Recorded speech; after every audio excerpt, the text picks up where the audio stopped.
Hello students, तो हम question number 9th करने वाले हैं 8 क्लास के मैथमेटिक्स के 11.2 एक्सरसाइज का क्वेश्चन नंबर हमारे पास है 9th। ठीक है, तो क्वेश्चन नंबर 9th हम लोग करने वाले हैं। 9th क्वेश्चन को थोड़ा सा पढ़ देते हैं, उसके बाद क्वेश्चन शुरू करते हैं।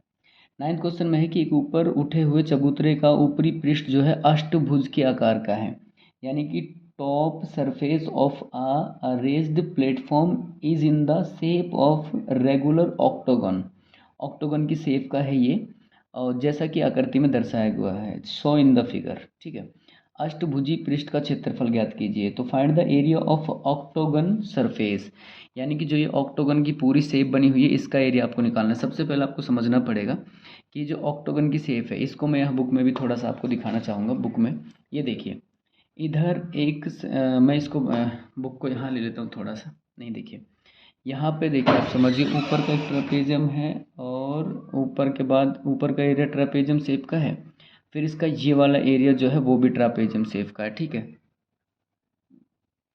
और उसके बाद इसका बीच वाला जो पोर्शन है वो हमारे पास रेक्टेंगल शेप का है। तो मैं इसको इस तरह से बनाना चाहूँगा। देखिए, यहाँ हमने ये ऑक्टोगन की शेप बना दी इस तरह से, और इसमें ऊपर का पोर्शन जो ये वाला पोर्शन है ये भी एक ट्रापेजियम है, और एक नीचे वाला पोर्शन इसका वो भी एक ट्रापेजियम के शेप का है। ठीक है, और बीच में क्या है, हमारे पास रेक्टेंगल है। बीच में हमारे पास रेक्टेंगल है। तो हम लोग क्या करेंगे, इस पूरे ऑक्टोगन का एरिया निकालने के लिए, एक तो हमारे पास ट्रापेजियम ऊपर का ये ट्रापेजियम, ट्रापेजियम की शेप जो 1 है ये, और एक ट्रापेजियम ये, 2 ट्रापेजियम है हमारे पास।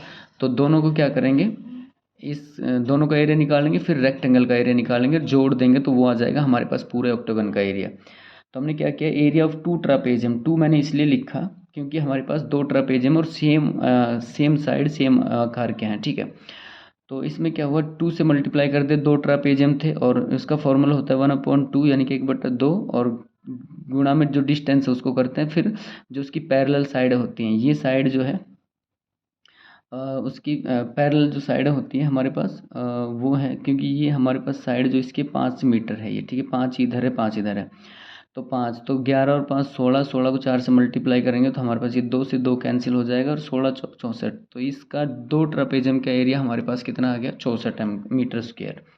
उसके बाद हमारे पास क्या है कि रेक्टेंगल। अब ये जो एक ट्रापेजियम ये था, एक ट्रापेजियम ये था, इन दोनों का एरिया हमने निकाल लिया। दोनों का एरिया निकालने के लिए हमने लिखा है कि एरिया ऑफ 2 ट्रापेजियम, 2 गुणा में 1/2, और फिर इसकी ये साइड 11 सेंटीमीटर और ये 5 सेंटीमीटर वाली साइड को लिया, और गुणा में डिस्टेंस जो था इसके बीच की दूरी जो है उससे मल्टीप्लाई कर दिया, 64 आ गया। अब उसके बाद एरिया ऑफ रेक्टेंगल होता है L/B। एल हमारे पास देखिए, एरिया ऑफ रेक्टेंगल में रेक्टेंगल को इस तरह से हम अलग शेप निकाल लें, तो ये साइड उसकी 11 है, ये 11 है, ये साइड 5 सेंटीमीटर है, 5 मीटर है, सॉरी 5 मीटर। तो L/B है, तो 11 पंजे 55, 55 मीटर एरिया आ गया इसका। अब कुछ नहीं करना, ऑक्टोगन का एरिया सीधा है। एरिया ऑफ 2 ट्रापेजियम, जो 2 ट्रापेजियम हमारे पास थे उनका एरिया हमने यहाँ निकाला, उसमें एरिया ऑफ रेक्टेंगल जोड़ देंगे तो 64 और 55 हमारे पास 119 मीटर स्क्वायर का एरिया आ जाएगा। तो क्वेश्चन नंबर 9th था। ठीक है, क्वेश्चन नंबर 9th हमारे पास कंप्लीट हो चुका है।